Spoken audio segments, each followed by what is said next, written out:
चोर का तरीका वारदात। गांव में चोरी की वारदात का एक तरीका जो चोर अपनाते हैं, वो जिस घर को टारगेट बनाते हैं उस घर में 2-3 पत्थर फेंकते हैं।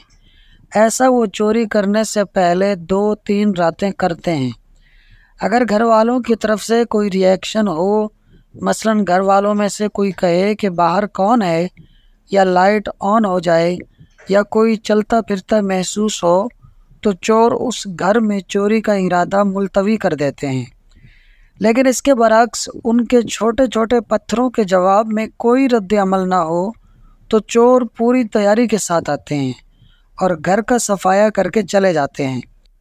बताने का मकसद ये है कि ख़त्म नबूवत की शिक हटाने ना हटाने या फिर मामूली अल्फाज की रद्दो बदल को मामूली न समझें। ये वो पत्थर हैं जिससे चोर आपकी बेदारी का अंदाज़ा लगा रहा है, और ऐसा वो हर 2-3 माह बाद करता है। अगर आप जागते रहेंगे तो चोर चोरी नहीं कर पाएगा, बस पहरा देना है।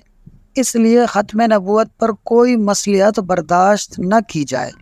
कादियानी और उसके साथी कल भी काफिर थे, आज भी काफिर हैं। सिर्फ खुद पढ़कर आगे न बढ़ जाएं, बल्कि यह तहरीर सदका जारिया है, शेयर करके बाकी अहबाब तक पहुँचाएँ। शुक्रिया।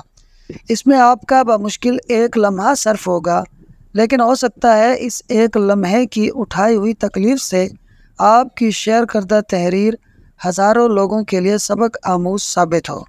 जज़ाकल्लाहु खैरा।